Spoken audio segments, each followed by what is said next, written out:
नाबार्ड के state credit seminar को CM ने किया संबोधित। सीएम के ऋण का दायरा बढ़ाने की कही बात, कहा नई योजनाओं के साथ आगे बढ़ रहा राज्य। रांची के बीजेपी प्रदेश कार्यालय में योजनाओं को लेकर हुई प्रेस कॉन्फ्रेंस। केंद्र सरकार ने छात्रों को दी बड़ी सौगात, अनुसूचित जाति के छात्रों को मिली बड़ा लाभ। जेएमएम प्रखंड कमेटी की हुई बैठक, कार्यकर्ताओं ने कई अहम मुद्दों पर की चर्चा। जेएमएम प्रखंड में मुख्य पदाधिकारी रहे मौजूद।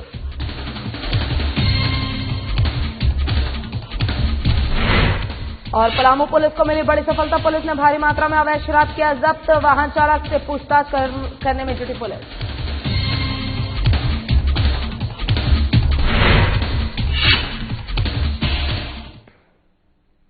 नमस्कार, आप देख रहे हैं झारखंड एक्सप्रेस और मैं हूं आपके साथ पूजा अग्रवाल। बुलेटिन की शुरुआत करेंगे इस वक्त की अहम खबरों के साथ।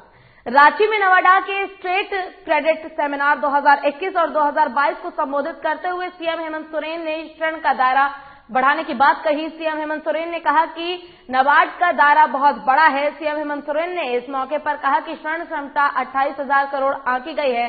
छोटे ऋण लोगों के लिए काफी मददगार साबित होते हैं। इससे ग्रामीण क्षेत्र की अर्थव्यवस्था मजबूत होगी।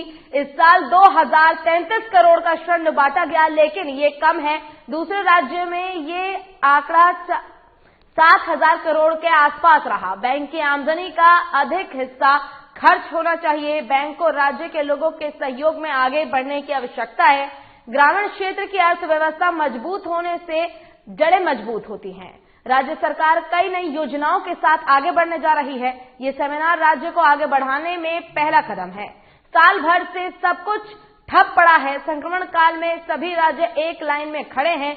गरीब किसान मजदूर को अपने पैर पर खड़ा करना होगा। उन्होंने कहा कि राज्य के अंदर कृषि, पर्यटन, खेल में असीम संभावनाएं हैं।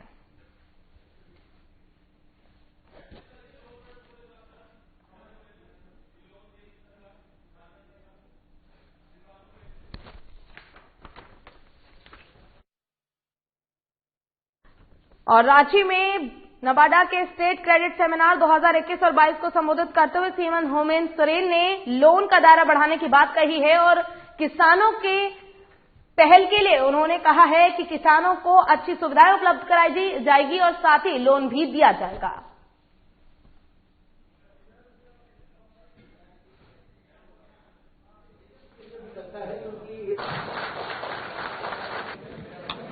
आज यहां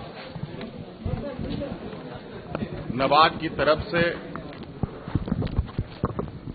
सेमिनार आयोजित हुआ और नाबार्ड के कार्यक्षेत्र से आप वाकिफ हैं। काफी बड़ा दायरा पर चर्चा हुआ और मुझे लगता है कि हमारे इस राज्य के अधिकतम लोग जो ग्रामीण क्षेत्र में हैं, उनके लिए सरकार को नाबार्ड के साथ काम करना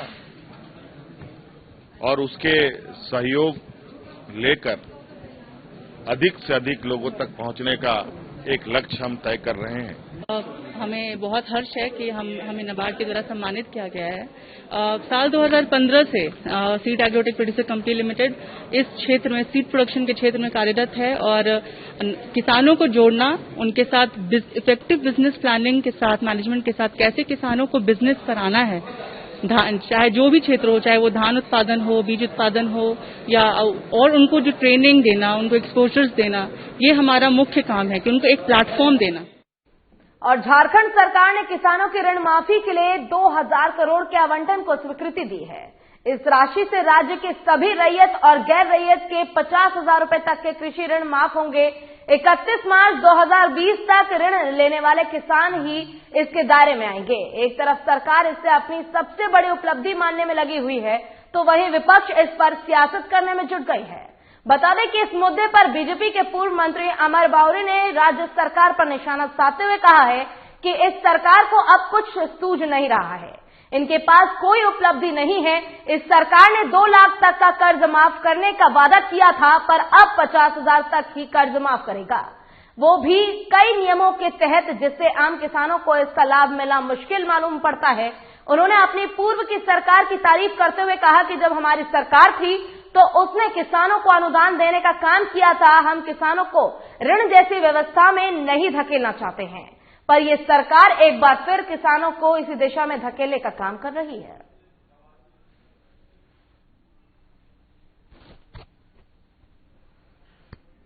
मेरा कहना है कि कृषि आशीर्वाद योजना, जो प्रधानमंत्री जी का जो कृषि सम्मान योजना हो और मुख्यमंत्री जी का जो रघुवर जी की सरकार में कृषि आशीर्वाद योजना था, ये दोनों योजनाओं से 32,000 किसानों को सीधे मिल रहा था और ये कोई अनुदान नहीं था। देखिए, मैंने कोई ऋण नहीं था, अनुदान था।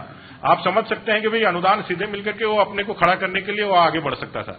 आज क्या स्थिति है कि आप ऋण दे रहे हैं, ऋण दे करके फिर माफ करने का आप कर रहे हैं। तो कहीं ना कहीं कृषकों को स्वावलंबी बनाने के दृष्टिकोण में जब सरकारें आगे बढ़ रही थी, नरेंद्र भाई मोदी जी की सरकार और बीजेपी की सरकार, अब वापस उसको जो है ना ऋण के मोहजाल में ही फंसा करके उन्हीं महाजनों के चक्कर में, वही बैंकर्स के चक्करों में फंसाने के चक्कर में लगे हुए हैं। और अंतर क्या है, हम लोग सब मिलाकर 32,000 के करीब अनुदान दे रहे थे। चुनावी घोषणा थी उनकी 2 लाख किसानों को ऋण, 2 लाख तक के ऋण की माफी की। चूंकि उनको 1 साल में अब कुछ सूझ नहीं रहा है, उपलब्धि के नाम पे नील बटा सन्नाटा जो कह सकते हैं, 0/0 है उनका, कहीं एक भी कहीं कुछ नहीं है। तो लगातार समीक्षा के क्रम में कुछ ऐसे चीजें उन्होंने रखी है कि भाई हम कुछ करें, तो कुछ नहीं करने के चक्कर में कुछ करना है बोल करके 12,93,000 जो अब बैंकर्स ने दिया है ऋण की अवस्था, उसमें 9 लाख के करीब इन्होंने माफी का इन्होंने प्रस्ताव बढ़ाया है, जिसमें 50,000 तक का क्लेम किया जा सकता है। उसमें बहुत सारे नॉर्म्स मैंने देखे हैं, इतने सारे नॉर्म्स किए हैं कि उसमें कुछ है नहीं। और फिलहाल वक्त एक छोटे से ब्रेक का, ब्रेक के बाद जल्द होंगे हाजिर।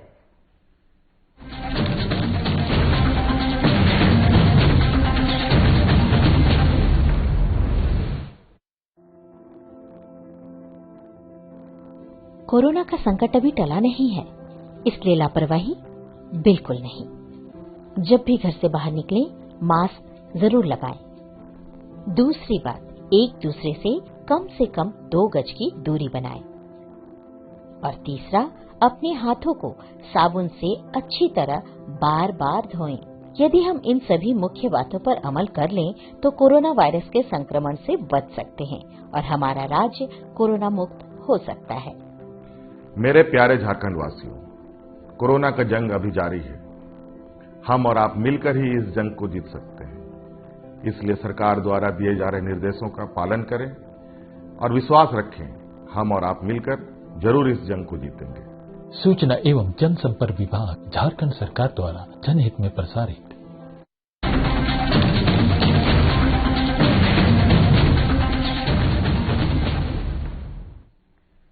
और ब्रेक के बाद एक बार फिर से स्वागत है आपका। रुख करेंगे खबरों की ओर और बात करेंगे राजधानी रांची के बीजेपी प्रदेश कार्यालय में अनुसूचित जाति मोर्चा के प्रदेश अध्यक्ष अमर बावरी ने केंद्र सरकार की योजनाओं को लेकर प्रेस कॉन्फ्रेंस किया। दरअसल केंद्र सरकार अनुसूचित जाति के छात्रों को बड़ी सौगात देने जा रही है। मैट्रिक के बाद आगे की पढ़ाई के लिए एससी छात्रों के लिए छात्रवृत्ति योजनाओं की शुरुआत करने जा रही है सरकार। इससे अनुसूचित जाति के छात्रों को बड़ा लाभ मिलेगा। केंद्र कैबिनेट ने 6,000 करोड़ रुपए बजट की मंजूरी दी है। करीब देश के 4,000 एससी छात्रों को इसका लाभ मिलेगा। अमर बावरी ने कहा है कि झारखंड के जितने भी ज्यादा से ज्यादा छात्रों को इसका लाभ मिले, इसके लिए राज्य सही दिशा में पहल करे।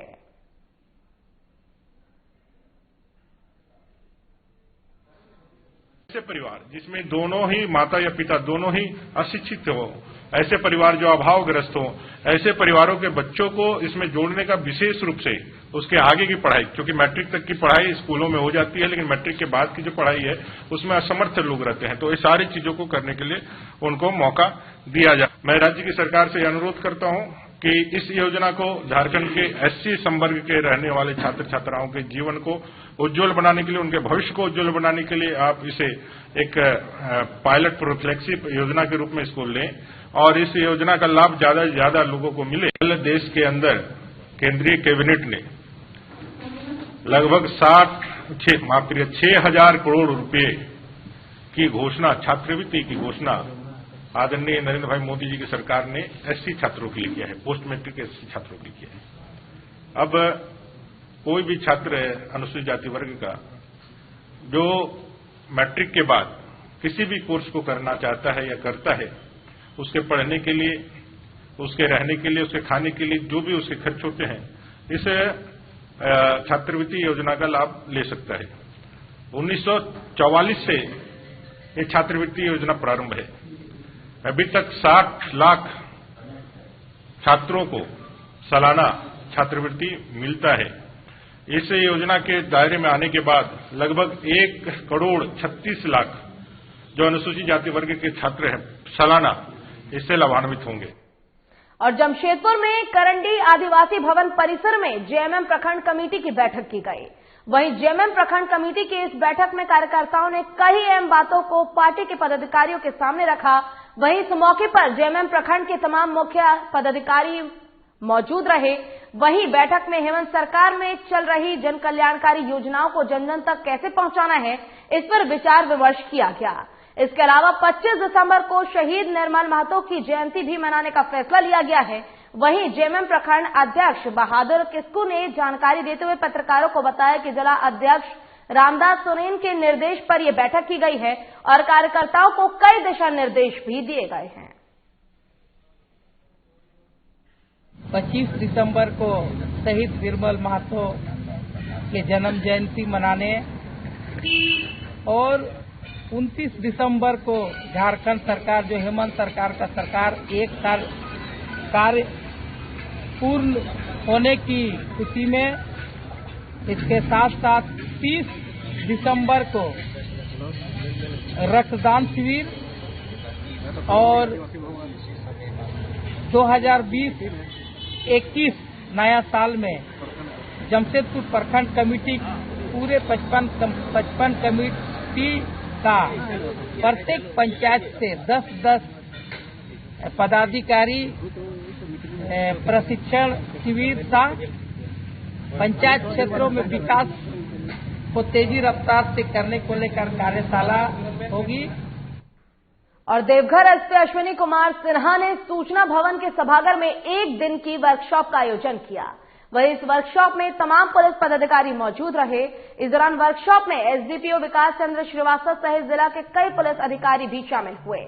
वहीं एसपी अश्विनी कुमार सिन्हा के वर्कशॉप के माध्यम से सभी पुलिस पदाधिकारियों को विधि व्यवस्था और तुरंत अनुसंधान से संबंधित कई टिप्स दिए। वहीं एसपी ने उपस्थित सभी पुलिस पदाधिकारियों को जनता की समस्याओं की समीक्षा और जांच कर तुरंत निष्पादन करने के आदेश दिए हैं। साथ ही उन्हें पुलिसिया रवैया छोड़कर पब्लिक के साथ अच्छा व्यवहार स्थापित करने की भी शिक्षा दी गई है। इंस्पेक्टर, असिस्टेंट सब इंस्पेक्टर्स, इन सब के लिए एक वर्कशॉप का आयोजन किया गया या ट्रेनिंग शेड्यूल आयोजन किया गया है, जिसका मुख्य उद्देश्य था कि उनका अनुसंधान बेहतर हो, उनके अनुसंधान में कहाँ मुख्य त्रुटियां रह जाती है उसको इंगित किया जाए, उसको पॉइंट आउट किया जाए, उससे करेक्टिव मेजर्स बताए जाएं। साथ ही साथ में थाना सरिस्ता कैसे अपडेट हो, कैसे थाना सरिस्ता के कार्यों में पैनापन आए, उसमें ऑब्जेक्टिविटी आए, इसके लिए भी उनका एक क्लास लिया गया है। और घाटशिला के गालुडी में आज बच्चों और युवाओं के लिए आनंद ज्ञान नाम से लाइब्रेरी खोली गई। ये लाइब्रेरी और इसके आसपास के क्षेत्रों में ये पहली लाइब्रेरी है जो यहां के बच्चों और युवाओं को एक बेहतर दिशा देने का काम करेगी। बता दें कि बालुडी थाना प्रभारी विकास जायसवाल की पहल से ये लाइब्रेरी खोली गई है। उन्होंने इस क्षेत्र में आते ही इसकी परिकल्पना की थी। इस क्षेत्र के छात्रों को पढ़ने के लिए एक सुविधा उपलब्ध हो, इसलिए उनकी सराहनीय पहल के जरिए अब बच्चे लाइब्रेरी में जाकर किताब पढ़ सकेंगे। वहीं लाइब्रेरी के उद्घाटन समारोह में पहुंचे आरके जैन यूनिवर्सिटी के प्रोफेसर पारसनाथ मिश्रा ने कहा कि ग्रामीण क्षेत्रों में बच्चों को प्रतिभा होती है बच्चों में, लेकिन संसाधन के अभाव से वो बेहतर नहीं कर पाते हैं। इसलिए हमारी कोशिश होगी कि इस तरह की लाइब्रेरी में बच्चों और युवाओं को बेहतर बुक, मैगजीन, अखबार और कंपटीशन की किताबें उपलब्ध हो, जिससे छात्र लाभान्वित हो। और उनके गालुडी थाना प्रभारी विकास जायसवाल को इसके लिए बधाई दी। आगे उन्होंने कहा कि हमारी कोशिश होगी कि आने वाले भविष्य में बाहर से भी कुछ रिसोर्स पर्सनल को बुक कर यहां के बच्चों का मार्गदर्शन करवाया जा सके। गालुडी में आनंद पुस्तकालय का शुरुआत की गई है। आनंद पुस्तकालय का हम लोग और इसमें यहाँ के थाना प्रभारी विकास कुमार जायसवाल जी का बहुत महत्वपूर्ण भूमिका है और यहाँ के ग्रामीणों ने बहुत सहयोग दिया है। और खासकर ग्रामीण क्षेत्र में क्या होता है, जो कि बच्चों में प्रतिभा होती है लेकिन उचित मार्गदर्शन और संसाधन के अभाव के कारण अच्छा नहीं कर पाते हैं, और उन प्रतिभा को हम लोग एक नया रास्ता दे सकें, उन्हें सहयोग कर सकें, इसीलिए आनंद पुस्तकालय का आज हम लोग उद्घाटन किए हैं। और इसमें कल से हर तरह के अखबार आने आरंभ हो जाएंगे, तो यहाँ के युवा और यहाँ के स्थानीय लोग आकर यहाँ अखबार पढ़ सकते हैं। और साथ ही साथ हम लोग का मुख्य उद्देश्य ये होगा, जो कॉम्पिटिटिव एग्जाम से संबंधित जो पुस्तकें हैं वो पुस्तकें हम यहाँ बच्चों को उपलब्ध करवा सकें। आनंद ज्ञान पुस्तकालय का उद्घाटन किया गया है। इस पुस्तकालय के सृजन में आरका जैन यूनिवर्सिटी के प्रोफेसर पारसनाथ मिश्रा मेरे बड़े भाई स्वरूप हैं। इनसे मेरी विचार हुई, डिस्कस हुई, जब मैं देखा कि इस क्षेत्र के ग्रामीण क्षेत्र के बच्चों को और प्रॉपर गालूडी के बच्चों को पढ़ने के लिए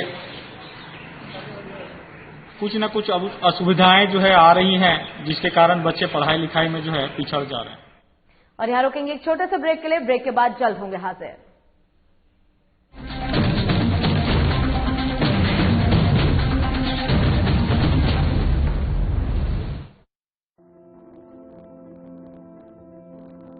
कोरोना का संकट अभी टला नहीं है, इसलिए लापरवाही बिल्कुल नहीं। जब भी घर से बाहर निकलें, मास्क जरूर लगाएं। दूसरी बात, एक दूसरे से कम 2 गज की दूरी बनाएं। और तीसरा, अपने हाथों को साबुन से अच्छी तरह बार बार धोएं। यदि हम इन सभी मुख्य बातों पर अमल कर लें तो कोरोना वायरस के संक्रमण से बच सकते हैं और हमारा राज्य कोरोना मुक्त हो सकता है। मेरे प्यारे झारखंड वासियों, कोरोना का जंग अभी जारी है। हम और आप मिलकर ही इस जंग को जीत सकते हैं। इसलिए सरकार द्वारा दिए जा रहे निर्देशों का पालन करें और विश्वास रखें, हम और आप मिलकर जरूर इस जंग को जीतेंगे। सूचना एवं जनसंपर्क विभाग, झारखंड सरकार द्वारा जनहित में प्रसारित।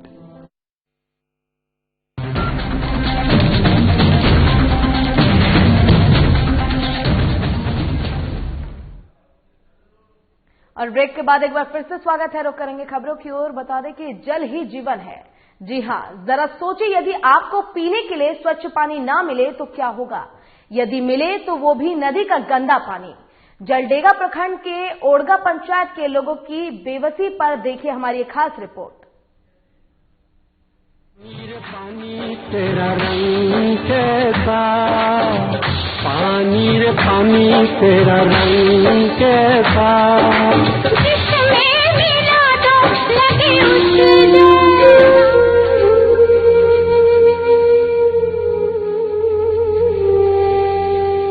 पानी रे पानी तेरा रंग कैसा। जी हां, इस तस्वीर को देखकर ये कहावत बिल्कुल फिट बैठती है कि जल ही जीवन है। आपको बता दें कि आजकल सरकार हर घर नल, हर घर जल पहुंचाने की योजना चला रही है। सरकार सबके घर स्वच्छ पानी पहुंचाने के दावे और वादे कर रही है, लेकिन हकीकत कुछ और ही है। आप अपने टेलीविजन स्क्रीन पर जो तस्वीर देख रहे हैं वो बेहद हैरान करने वाली है। आप अपने टेलीविजन स्क्रीन पर जो तस्वीर देख रहे हैं वो झारखंड उड़ीसा के बॉर्डर पर स्थित ओड़गा नदी के तट की है, जहां पानी की तलाश में लोग सुबह ही लाइन लगाकर नदी किनारे पहुंच जाते हैं। ठंड से ठिठुरते लोग नदी किनारे रेत पर गड्ढा खोदकर पानी निकालते हैं, फिर उस पानी को बाल्टी और मटके में भरकर अपने अपने घर ले जाते हैं। पानी देने हमके बहुत तकलीफ है, और झरिया से पानी पील, पानी आयल हल पानी नहीं भेटिल, और छुआ मन के स्कूल जाए बहुत तकलीफ है। पानी देने पुले ने खे हले कैसन छुआ मन पढ़बे, बहुत तकलीफ से जाए। पहाड़ आई रहे तो साइकिलो नहीं जाए, हल कैसन पढ़बे छुआ मन। वह में हम और पहाड़ टोली का छुआ मन पढ़े का सुविधा ही जाते हैं।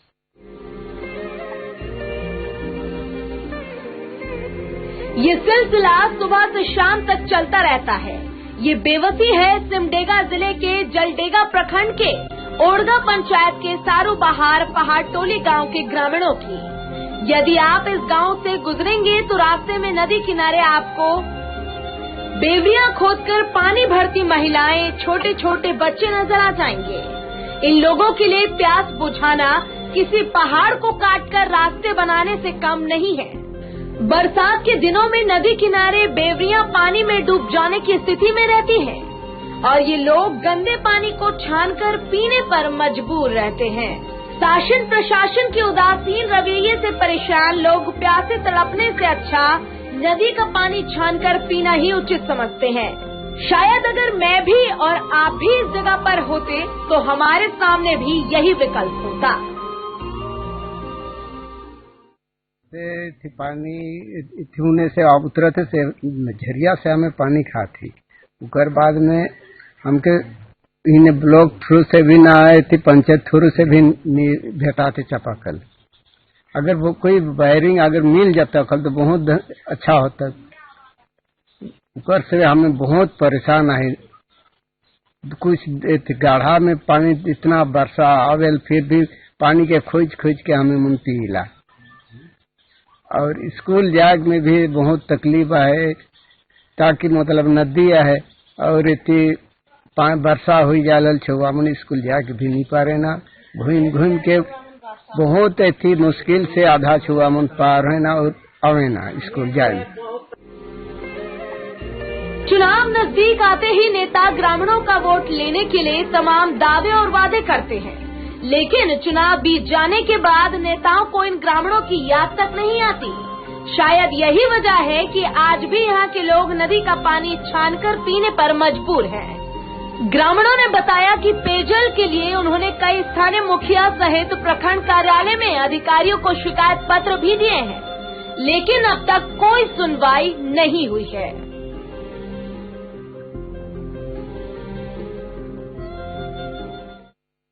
13-14 घर पानी पीने के बहुत तकलीफ आता है और वर्षा आता है नहीं, पीने के पानी हम नहीं मिलता है। बहुत तकलीफ से कहाँ के से खोज के लाते और पीते हैं। बहुत तकलीफ है खाते हैं। इसमें 14-15 घर तो करीब हो जाता है। इतना ही नहीं बल्कि इस गांव में मूलभूत सुविधाएं भी बेहद कम है। गांव में स्कूल, सड़क, चिकित्सा जैसी मूलभूत सुविधाओं की कमी है। ग्रामीणों की तबीयत खराब होने पर इलाज के लिए चारपाई के सहारे कई किलोमीटर तक पैदल ले जाना पड़ता है। इस गांव के पास से गुजरने वाली नदी पर पुल न होने के कारण ग्रामीणों को अपनी जान जोखिम में डालकर नदी को पार करना पड़ता है। इससे कभी भी बड़ा हादसा हो सकता है। इन समस्याओं को लेकर ओड़गा पंचायत की मुखिया लिली ग्रेस जोजो का कहना है कि इस बार गांव में बोरिंग के लिए प्रस्ताव पास किया गया था, लेकिन प्रशासन ने अभी सभी मुखियाओं को 14वें और 15वें वित्त की राशियों से कोई भी योजना शुरू नहीं कराने का आदेश दिया है, जिसके कारण गांव में बोरिंग का कार्य रुका हुआ है। ग्रामीणों की बेबसी पर मुखिया की सफाई तो सामने आ गई, लेकिन सबसे बड़ी बात ये है कि इन ग्रामीणों को कब तक नदी का गंदा पानी पीना पड़ेगा और इससे छुटकारा कब तक मिल सकेगा और कब तक विकास की मुख्य धारा से यहाँ के ग्रामीण जुड़ पाएंगे, ये सबसे बड़ा सवाल बना हुआ है। साधना प्लस के लिए सिमडेगा से विकास सिन्हा की रिपोर्ट।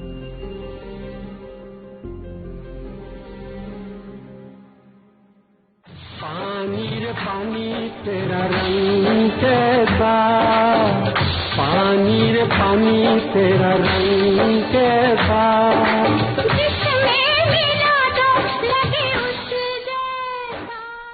और सरकार की तरफ से तमाम वादे किए जाते हैं, लेकिन जब बात आती है उन वादों को धरातल पर उतारने की तो इस प्रकार की तस्वीरें सामने आती है, जहां सरकार के होते हुए भी उसके राज्य के जो ग्रामीण हैं, लोग हैं, गंदा पानी पीने के लिए मजबूर हैं। ऐसे में सरकार के ऊपर सबसे बड़ा सवाल उठता है, जो चुनाव के दौरान जनता के बीच आती है, तमाम वादे करती है, लेकिन जब बात आती है उन वादों को धरातल पर उतारने की तो कहीं दूर दूर तक कोई प्रशासन, कोई सरकार नजर नहीं आता।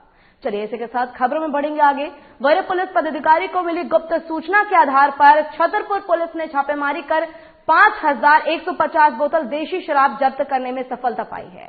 छतरपुर पुलिस ने इस संबंध में प्रेस विज्ञप्ति जारी कर जानकारी दी है कि वरीय पुलिस पदाधिकारी से सूचना मिली कि एक सफेद रंग की पिकअप से अवैध शराब लोड कर जपला के रास्ते बिहार को ले जाया जा रहा है, जिसके सत्यापन और आवश्यक कार्रवाई के लिए पुलिस अवर निरीक्षक गौतम कुमार के द्वारा थाना के सहायक अवर निरीक्षक भूपेंद्र कुमार और शशि भूषण मिंज सशस्त्र बल के साथ एक छापेमारी दल गठित की गई। दल ने जपला रोड में आने जाने वाली वाहनों को जांच पड़ताल शुरू कर दी। इसी क्रम में इस दल को जानकारी मिली कि उक्त वाहन जपला की ओर जा चुका है।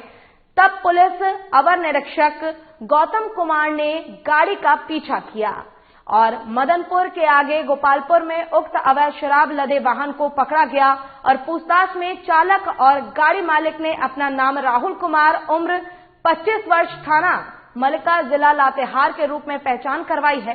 किसी तरह के कागज नहीं दिखाए जाने पर पुलिस वाहन को छतरपुर थाना ले आई। गाड़ी पर चैंपियन बुलेट और लड़क ब्रॉड की कुल 5150 बोतल पाई गई हैं।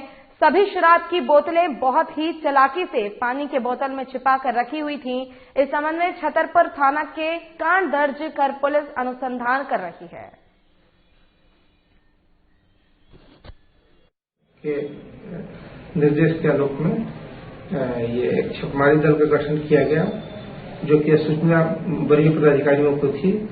और ये छापेमारी दल में पूर्णी गौतम कुमार थे और शानी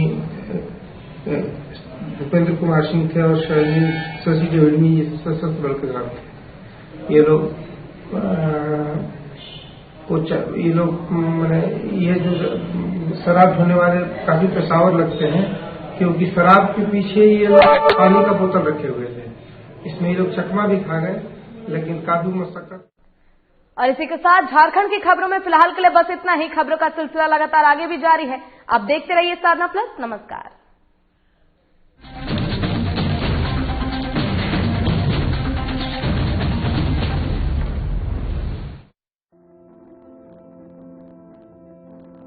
कोरोना का संकट अभी टला नहीं है, इसलिए लापरवाही बिल्कुल नहीं। जब भी घर से बाहर निकले मास्क जरूर लगाएं। दूसरी बात, एक दूसरे से कम 2 गज की दूरी बनाएं। और तीसरा, अपने हाथों को साबुन से अच्छी तरह बार बार धोएं। यदि हम इन सभी मुख्य बातों पर अमल कर लें तो कोरोना वायरस के संक्रमण से बच सकते हैं और हमारा राज्य कोरोना मुक्त हो सकता है। मेरे प्यारे झारखंड वासियों, कोरोना का जंग अभी जारी है। हम और आप मिलकर ही इस जंग को जीत सकते हैं।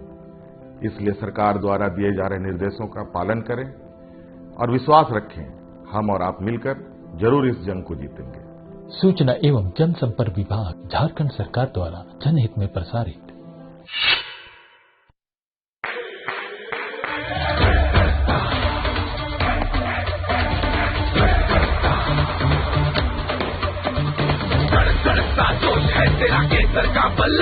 जब वो जुबान पे केसर और जोश दिलोगे तो इंडिया खेलेगा अपने ही अंदाज से।